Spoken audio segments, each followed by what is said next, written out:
الصلاة والسلام عليك يا رسول الله عليك يا حبيب الله عليك يا نبي الله.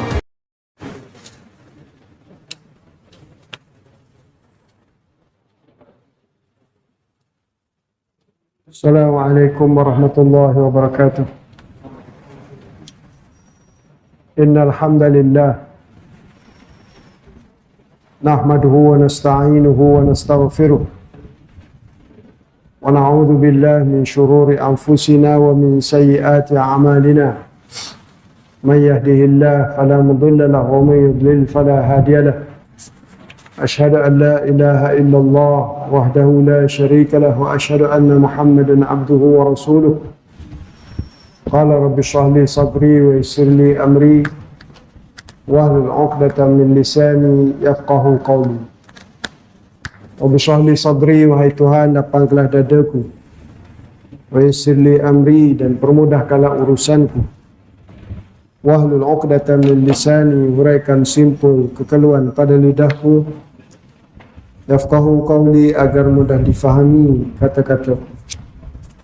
Allahumma 'allimna ma jahilna wa dhakkirna ma nasina. Ya Allah, ajarkanlah kami apa yang kami masih jahil, wa dhakkirna ma nasina, dan ingatkanlah kami apa yang telah kami lupa. Subhanaka la 'ilma lana illa ma 'allamtana innaka antal 'alimul hakim. Rabbi yassir wa la tu'assir wa tammim bil khair. Amma ba'd.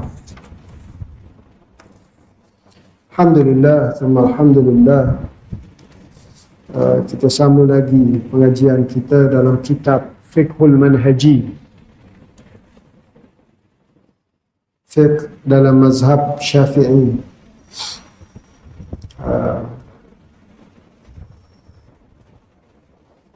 Kita berhenti pada perjumpaan yang lepas berkenaan dengan jenis-jenis bersuci, cara menyucikan najis, yakni mughallazah dan mukhaffafah serta mutawassithah.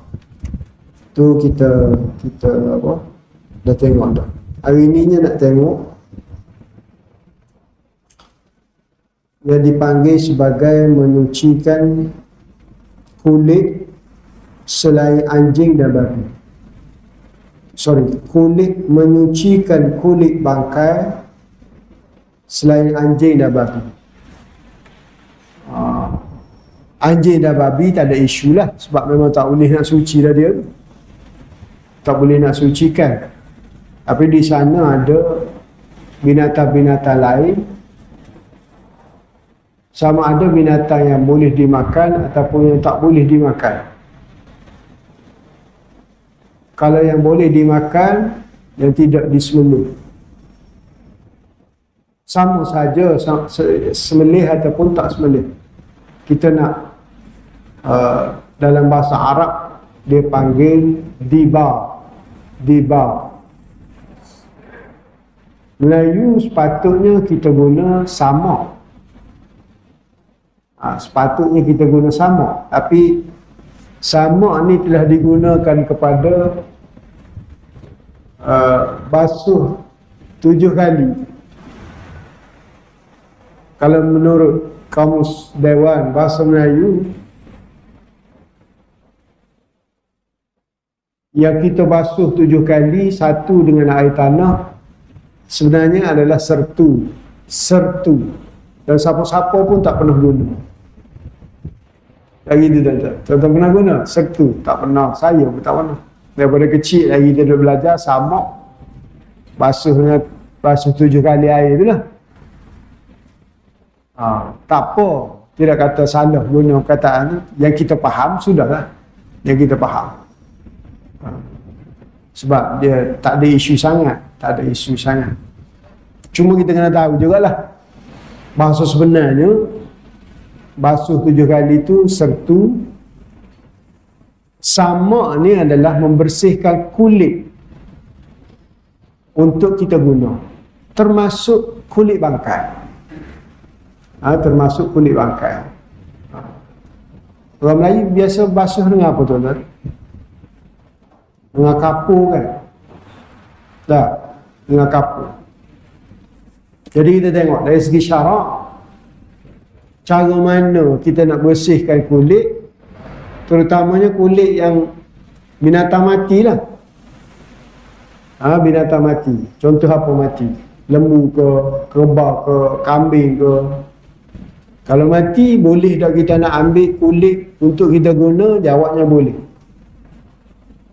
Cuma jangan ambil kulit tu untuk makan lah. Orang bersempak makan kulit.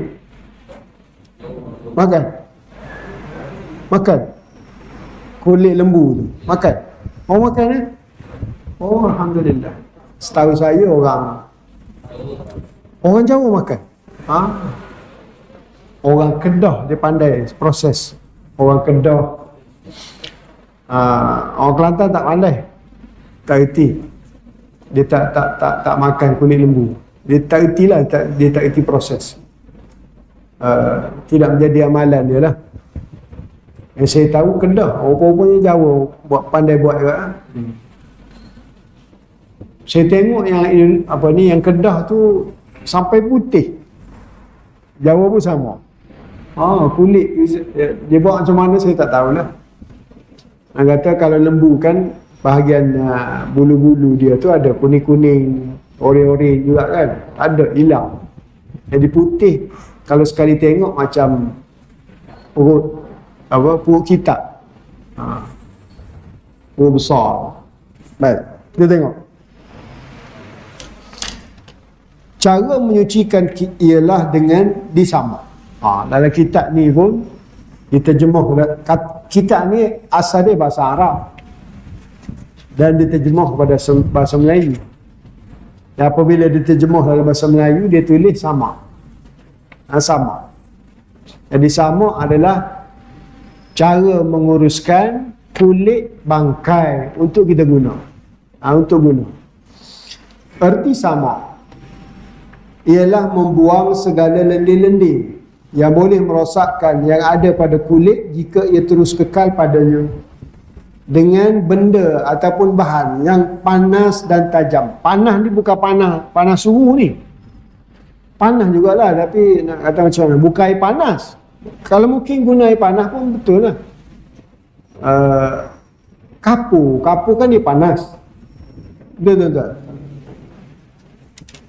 Nak tanya kalau mak apa ni isi kita guna kat dapur ni, kita jarang kot guna lah. Kalau orang dulu selalu guna.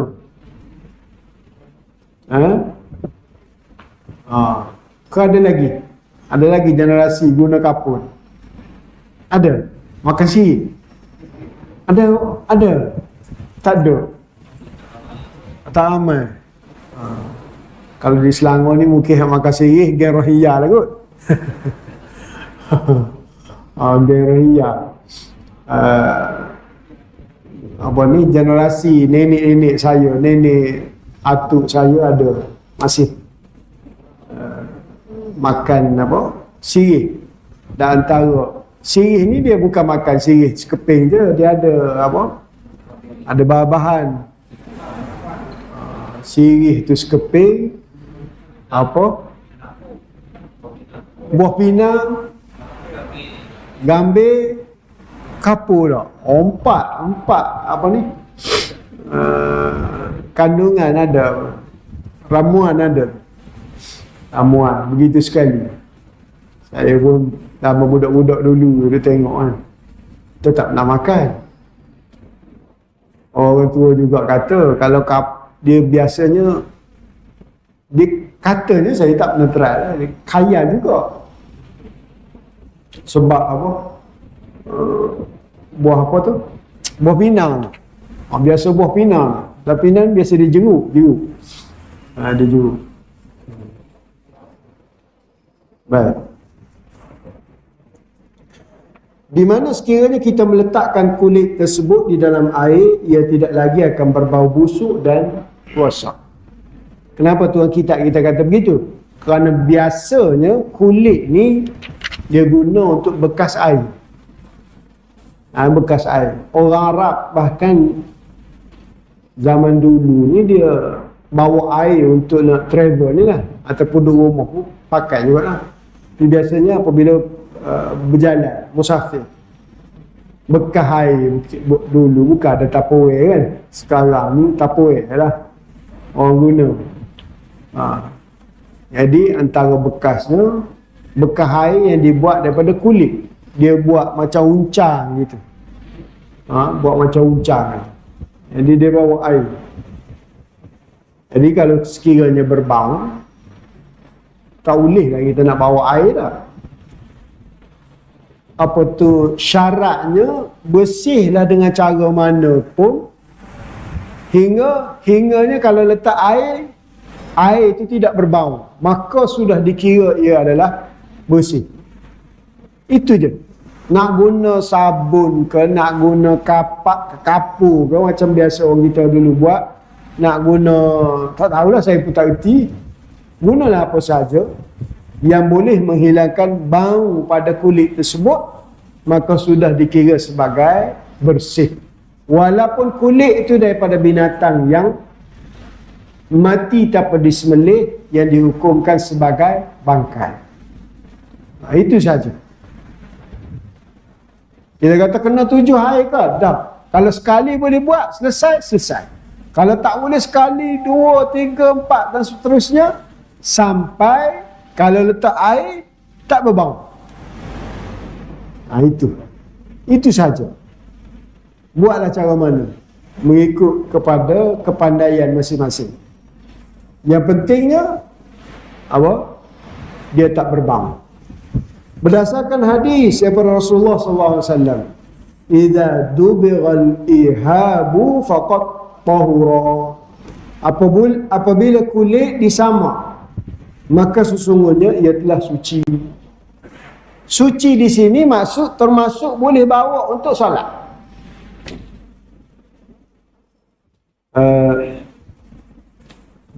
Kalau kita ada kapet, payah nak jumpa dah. Kapet apa? Arnab ke.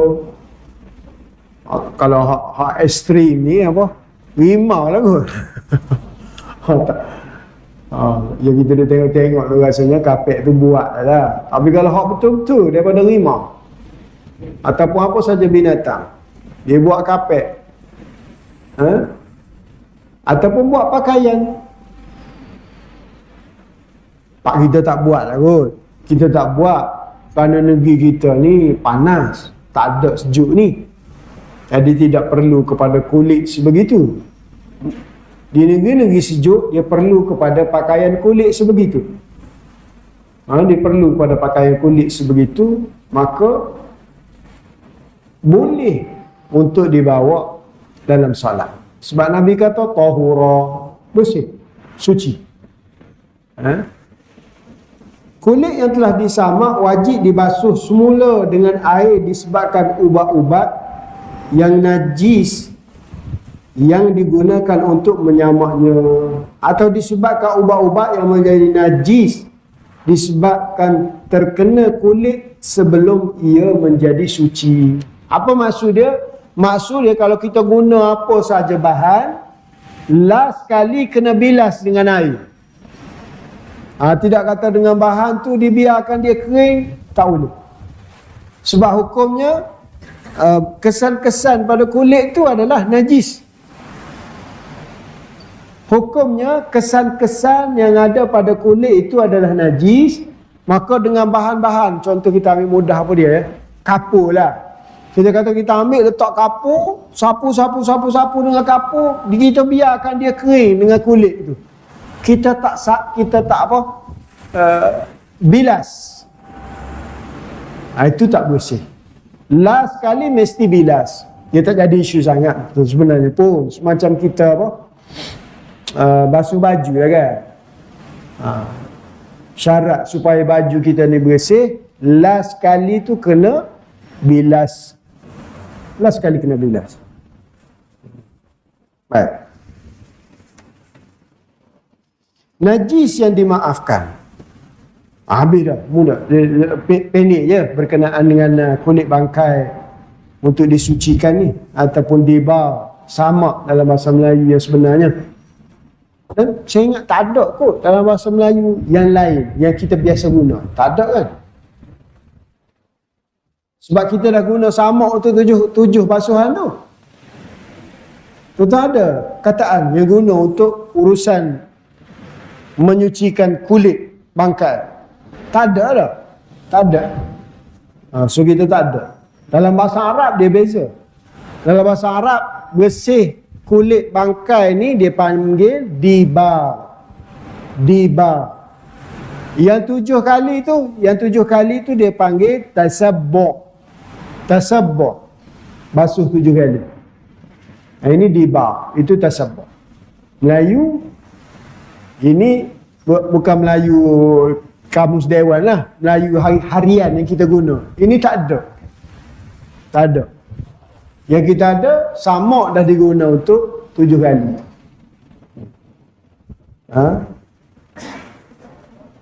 Kerap kali bahasa, kerana bahasa guna kita ni berbeza dengan bahasa kamus dewan ataupun bahasa apa? Bahasa Dewan Bahasa dan Pustaka. Kerap kali kita berbeza. Pertamanya kerana mungkin saja, bukan mungkin lah, memang kita ni bahasa dia berubah.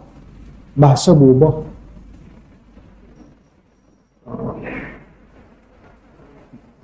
Bahasa ungkapan dia berubah. Sebab tu kalau tengok budak-budak kalau bercakap, kadang-kadang saya dengar budak-budak bercakap, kita tak faham. Kita tak faham. Taklah tak faham langsung, ada ungkapan-ungkapan dia yang kita tak faham. Ungkapan-ungkapan dia lah.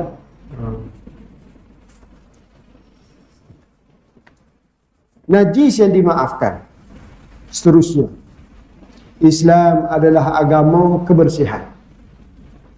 Walaupun di sana dalam agama kita ni menyatakan bahawa najis ini adalah kotor dan tidak sah untuk solat dan sebagainya, namun di sana ada juga najis-najis yang diberi keringanan, dimaafkan.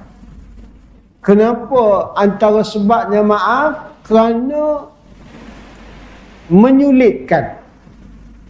Kalau kita nak kena jaga sebegitu sekali, maka sulit. Antara isunya apa? Isunya dulu yang berlaku dalam masyarakat kita ni, apabila bising dikatakan ada DNA khinzir, babi lah ada khinzir ni sebut ada DNA khinzir dalam makanan-makanan tertentu. Susah tuan-tuan.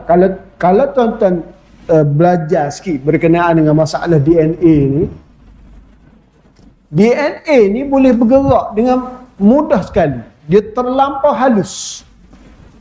Dia terlampau halus kecil. Jadi kalau kita kata dalam makanan tu ada DNA babi, sebenarnya tidaklah menjadikan dia haram kerana terlalu kecil. Contoh, kita duk jual goreng pisang tepi jalan. Biasa goreng pisang jual tepi jalan kan. Lalu lori yang bawa babi ni lah, dan dia boleh apa, najis dia ni boleh berterbangan ataupun mercik. Taklah banyak, tapi nak kata apa, ni musim hujan ni kan, lebih-lebih lagi. Bukannya air tu daripada najis, tak. Air tu mungkin jatuh atas minyak tar, jalan, lepas tu dia terpercik. Dalam jumlah yang begitu sedikit saja, DNA boleh detect. DNA boleh detect. Sebab tu kalau isu DNA ada dalam makanan, sebab DNA ni dia kena bawa. Contoh goreng pisang lah, klasik sungguh contoh kena. Ambil goreng pisang ni, masuk lab, dia test, memang ada sungguh contoh ni. Kita tahu bahawa kita tak masuk apa-apa pun daripada khinzir tu. Tapi tadilah kerana lori tu lalu depan gerai orang pisang ni, terpercik air dia. Itu tidak dikira sebagai najis antara. Kalaulah diberati begitu sekali, jenuh kita nak hidup. Jadi dalam kitab fiqh kita ni juga bincang, najis-najis ada yang dimaafkan. Kita tengok. Oleh itu Islam mewajibkan supaya menghilangkan najis di mana sahaja ia berada dan menyuruh supaya memelihara diri daripadanya. Secara umum najis adalah kotor dan kita diminta supaya bersih. Islam juga menjadikan bersuci daripada najis sebagai syarat sah sembahyang. Sama ada suci pada pakaian, pada tubuh badan dan tempat. Kita tengok dah 3 perkara ni. Walau bagaimanapun, baru nak masuk. Pada dalam masa yang sama, Islam adalah agama yang memudahkan dan tidak menyusahkan. Oleh itu Islam memaafkan sesetengah najis yang susah untuk dihilangkan dan juga sukar untuk memelihara diri daripada terkena padanya, bagi memudahkan manusia dan mengelak sebarang kesulitan daripada mereka. Antara najis yang dimaafkan adalah: pertama, percikan air kencing yang terlalu sedikit yang tidak dapat dilihat oleh mata yang sihat penglihatannya, sama ada ia mengenai pakaian ataupun badan. Sama ada najis tersebut mughalladhah, mukhaffafah atau mutawassitah. 3 kategori yang saya sebut tadi lah. Percik. Contoh, kita masuk bilik air. Kalau orang was-was, dia tak pakai dah pakaian dia masuk bilik air. Dia kata percik. Sebenarnya perkara ini dimaafkan. Kecuali jelaslah kitanya pistol kita tu kena. Peluru pistol kita tu kena pada baju, kena pada seluar, kena pada kain. Tu jelas. Ni hak tak jelas. Kita buang air, kita tahu tak ada terpercik. Tapi kita duk andaikan masalah lagi, masalah was-was ni. Oh, tadi kan kita kencing. Kencing pula kencing berdiri.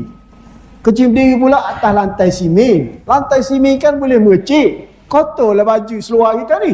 Dia dah andai begitu. Sebenarnya tidak. Bahkan ia adalah dimaafkan. Saya selalu sebut di mana-mana, urusan najis tak perlu kita andaikan. Tak perlu. Yang perlu kita buat yang zahir, yang nampak. Kita buang air, kita nampak air kencing itu kena pada seluar kita, kena pada kain kita. Hak tu saja. Orang Melayu kita ni kadang-kadang dia suka andaikan. Saya selalu cerita masa dulu saya pernah kerja di satu syarikat. Dia ada geng-geng driver ramai lah, staff ramai. Ada seorang, dia tingkat abang daripada saya. Office di Batu Cave. Dia ni duduk jauh sikit. Dia duduk di Ceras. Taklah jauh sangat Ceras kan. Hari-hari dia travel dengan motosikal. Daripada rumah dia pergi ke office di Batu Cave. Sampai di office, hari-hari dia samuk motor ni. Tuan-tuan boleh bayar?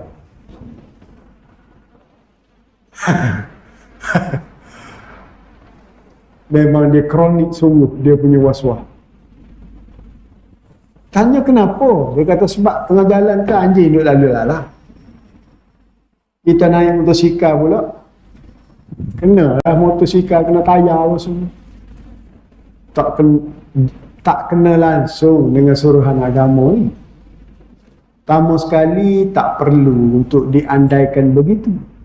Sebab dia tak tengok. Dia kata anjing duduk jalan depan rumah dia je. Sebab dia memang ramai anjing depan rumah dia. Pertama sekali tak perlu. Yang keduanya, motosikal, tayar motor, tayar kereta, tayar apa sekalipun, tuan-tuan, tak perlu sama. Ketua-tuan jenis sama tayar kereta juga. Kalau anjing tu kencing sekalipun pada tayar kereta ni, perlu ke tidak sama? Sudah. Soalan cepumah ni. Sebelum ni duk sama kali. Perlu tak? Kalau anjing tu kencing, tayar kereta kita, kena samak ke tidak? Baru berani nak jawab sikit. Tak. Tadi tak berani. Jawabnya tak perlu. Sebab ia bukan pakaian kita. Dan sama sekali bukan tempat makan kita. Yang perlu untuk kita bersih adalah pakaian, badan dan bekas makan. Kereta tak perlu, lantai pun tak perlu. Jalan raya lagilah tak perlu. Yang perlu, pertama sekali bekas makan. Bekas makan. Sebab tu Nabi sebut dalam satu hadis dia, idza walagha ahadakumul kalb wa idza walagha al-kalb. Saya lupa dia nafas. Wa idza walagha ahadakumul kalb ina'i ahadukum faghsilu sab'an ulahunna biturab. Apabila anjing menjilat bekas makanan, ina ahadukum, Nabi sebut bekas makanan, faghsilu husaba'an, basuh dia dengan 7 kali basuhan, ulahunna biturab, air basuhan pertama dengan tanah, campur tanah. Dalam hadis ni Nabi sebut terang-terang bekas makan. Dan kita yang perluaskan sedikit pada pakaian, pada badan. Pada pakaian, pada badan. Tayar kereta tak perlu, tak payah nak basuh tayar kereta, tak payah. Pertama. Yang kedua, darah tadi percikan air kencing. Yang sedikit pada pakaian, pada badan, pada tempat tak perlu dibasuh. Yang kedua, darah nanah, darah kutu anjing dan najis yang sedikit yang dibawa oleh lalat, selagi ia bukan perbuatan manusia dan bukan dengan sengaja.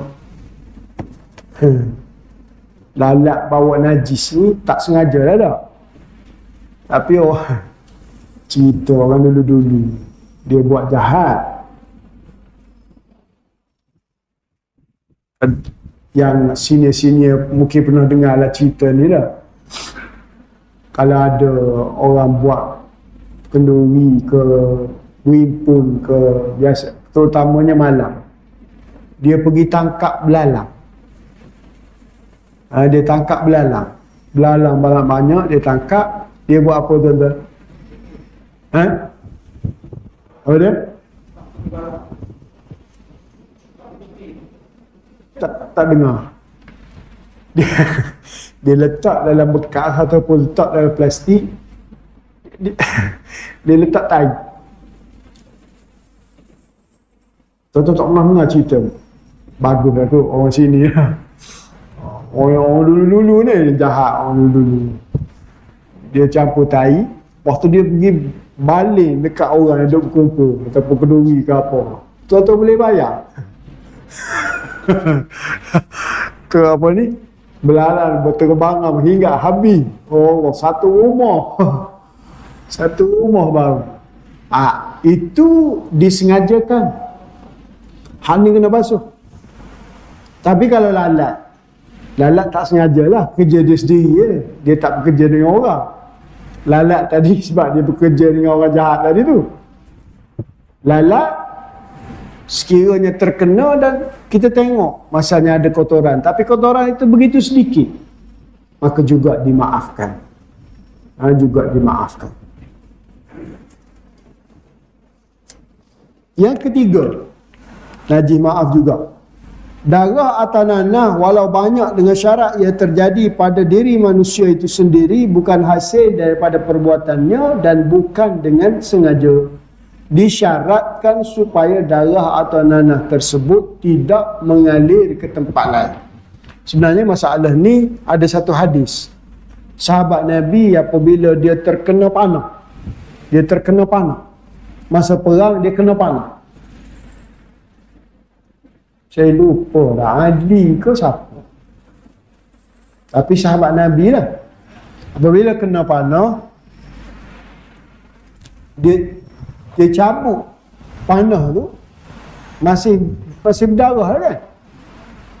Dan dia letak kain, dia solat.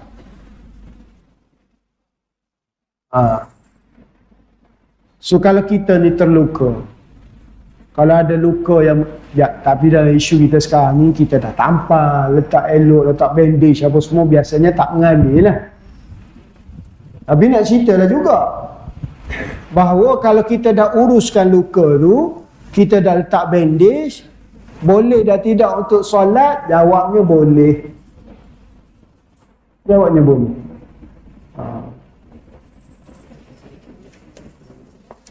Yang keempat, tahi binatang yang mengenai biji-bijian ketika ia memijaknya. Begitu juga tahi binatang ternakan yang mengenai susu ketika diperah dengan syarat najis tersebut tidak banyak hingga mengubah keadaan susu tersebut. Ni biasa terjadi pada orang perah susu lembu.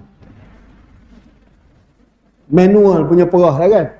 Sebab kalau pakai yang mesin tu, dia ambil pump letak situ, kalau dia buang air sekali pun tak masuk. Tapi kalau hak manual tu tengah perah siapa cerita dulu, dia kata jahat. Saya kata taklah jahat. Jahat lembu ni, tahi kita perah tu lah tahi dia kecil. Tapi kalau begitu sekalipun, tuan kita kata sekiranya najis yang terpercik masuk itu tidaklah lebih banyak dan tidak berubah sifat. Kita minum susu tu rasa tak ada berubah apa-apa, kecuali lah kita minum hancing susu, baru tak boleh. Baru tak boleh. Okey. Yang keenam, yang kelima, tahi ikan di dalam air selagi air tersebut tidak berubah. Kan orang kita dulu kan dah telaga dia letak ikan tilapia lah, ikan apa, kalui, cerita Melayu tu lah. Begitu juga tahi burung pada tempat-tempat yang selalu ia berulang alik padanya seperti kawasan tanah suci Makkah, kawasan tanah suci Madinah dan Jami' Umawi. Jami' Umawi ni setahu saya di Damsyik. Dia bawa contoh lah. Kalau negeri kita ni ada ke tempat-tempat semayang, tempat-tempat ramai gitu, yang ada burung pati lah biasanya. Tuan-tuan yang pernah pergi buat umrah, buat haji, tuan-tuan tahulah di Madinah terutamanya burung pati memang banyak. Dan jalan dia tu penuh, menutupi jalan tahi burung. Itu juga dimaafkan.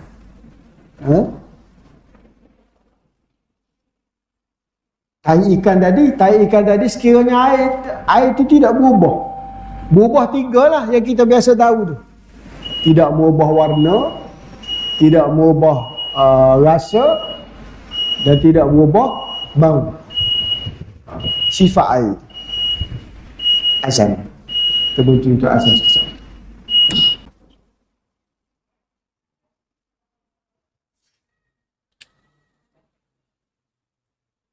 Sama sikit.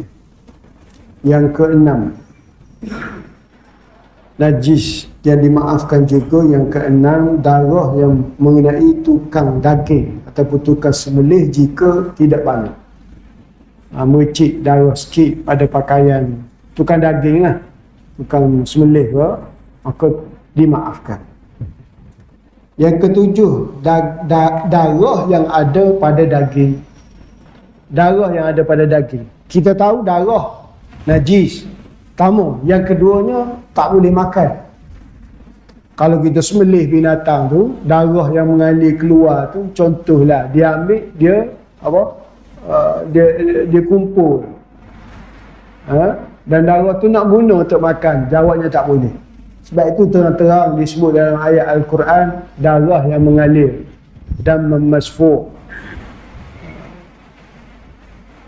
Tetapi darah yang berbaki di dalam daging binatang, tuan-tuan selalu jumpa kan, dalam daging apa, daging binatang apa pun, kambing ke, lembu ke, biasanya kita jumpa ke ayam.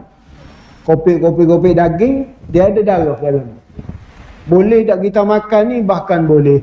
Sebab ini adalah darah yang dimaafkan. Darah yang maaf. Mulut kanak-kanak yang terdapat najis muntah padanya apabila dia menghisap susu ibunya. Budak tu muntah, ada saki baki muntah pada mulut dia, kemudian dia menyusu ke ibu dia. Juga dimaafkan. Mana kata ibu tadi tak perlu basuh lah. Yang ke-9, tanah jalan yang mengenai manusia. Sebab orang macam cerita kawan saya tadi lah, dia andaikan tanah tu ada najis.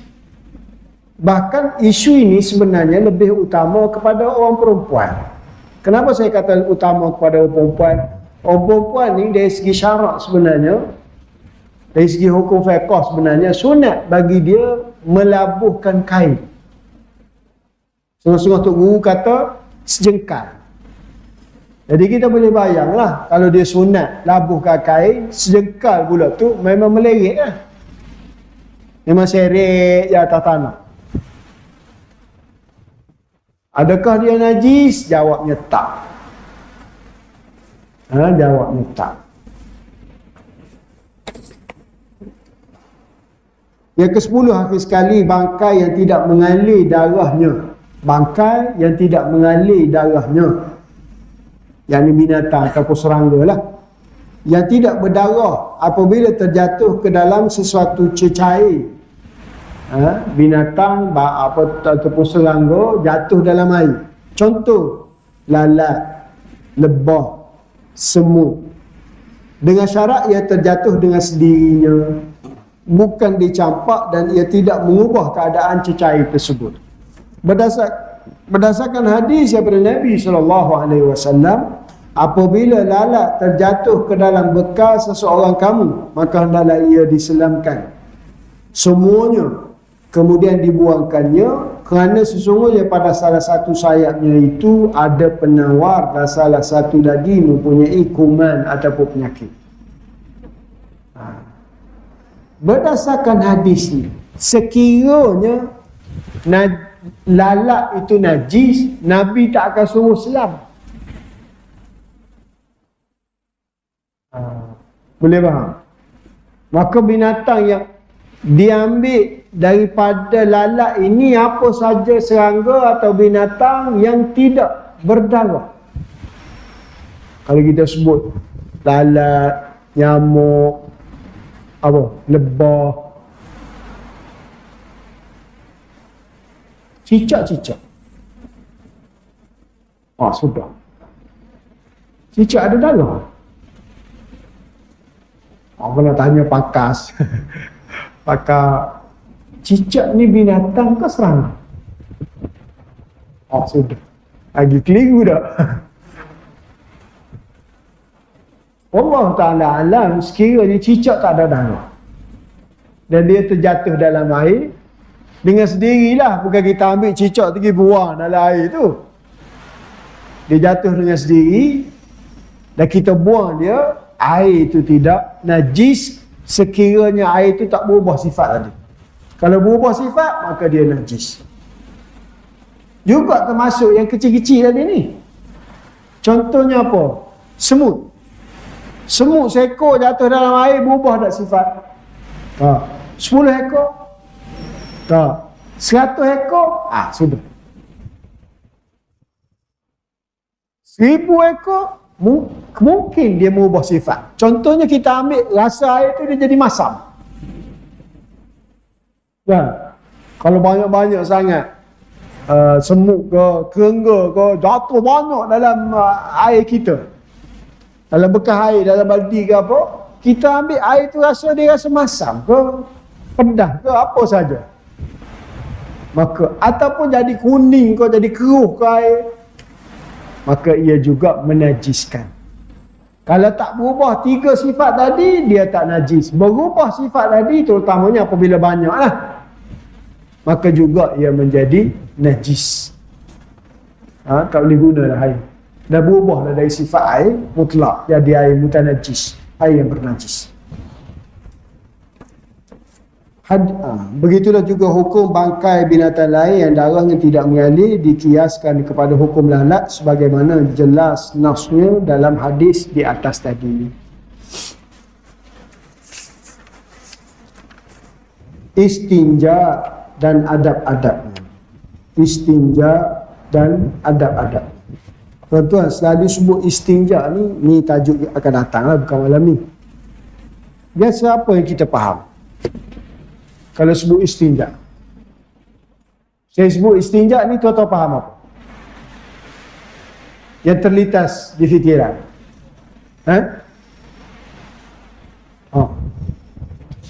Betul tak kalau saya kata biasanya kalau disebut kebiasaan, kita akan faham basuh kencing guna batu. Dah. Murid saya pun biasa kalau saya tanya istinja ni apa, basuh kencing guna batu. Ya, memang betul, itu juga, itu adalah istinja. Tetapi basuh dengan air pun adalah istinja. Ini tajuk yang kita akan bincang akan datang. Kalau kita fikir basuh dengan air, kita fahamlah, bersihlah najis tu. Tapi kalau basuh dengan batu, tetap pernah try. Tetap pernah try basuh dengan lap dengan batu. Kena teras sekali. Bagi rasa basuh dengan batu ni macam mana? Bukanlah basuh, lap. Basuh dengan batu nanya. Lap dengan batu, macam mana rasa dia? Kita akan rasa bahawa dia tidak sesempurna air. Secara logik kita fikir boleh tahu dah, takkan bersih macam air, batu lap gitu je. Tapi agama kita ni beri kemudahan. Beri kemudahan. Kerana tak ada air, tak mampu nak mengadakan air, ambil batu lap 3 kali, sudah dikira sebagai suci. Walaupun secara zahir kita kata tak hilang lagi najis ni, sama ada kencing ataupun berak. Tapi hukum Islam kata dan fiqh kata sah, kamu boleh solat dah. Itu sebab urusan agama ni, termasuklah urusan istinja ni, tidaklah semata-mata urusan akal. Kalau kita fikir secara akal, tak bersih ni. Kalau kita tanya doktor, dia kata tak bersih dari segi sains. Tapi agama kata bersih. Sebab kamu dah buat dah sebagaimana agama suruh, bersih. Ini kita nak faham urusan agama kita ni. Betul, agama kita ni memang selari dengan akal. Tapi di sana kadang-kadang, walaupun dia tak selari dengan akal, agama kata dah cukup. Dah cukup. Sebagaimana tadilah, kita perlu fikir kalau merecik ni dah najis. Agama kata tak, bukan najis, dah dimaafkan. Itu nak belajar sikit kan. Sekianlah daripada saya. Wassalamualaikum warahmatullahi Muhammad wa ala alihi wa sahbihi ajma'in. Alhamdulillahi rabbil alamin. A'udzu billahi minasyaitonir rajim. Bismillahirrahmanirrahim. Alhamdulillahi rabbil alamin. Wassalatu wassalamu ala asyrafil anbiya'i wal mursalin wa ala alihi wa sahbihi ajma'in. Allahumma ja'alna minal ladzina yastami'una al-qawla wa yattabi'una ahsanah. Ya Allah, berikanlah kami di kalangan mereka mendengar kata-kata dan mengikut perkara-perkara yang baik dan beramal dengannya. Allahumma ja'al jam'ana hadza jam'an marhuma wa tafarraqna min ba'dihi tafarraqan ma'suma. Ya Allah, berikanlah perhimpunan kami pada malam ini perhimpunan yang Engkau rahmati, dan perpisahan selepas daripada ini perpisahan yang Engkau jaga kami daripada segala dosa dan segala maksiat. Wassallallahu ala sayyidina Muhammad wa ala alihi wa sahbihi wa sallam. Alhamdulillahi rabbil alamin.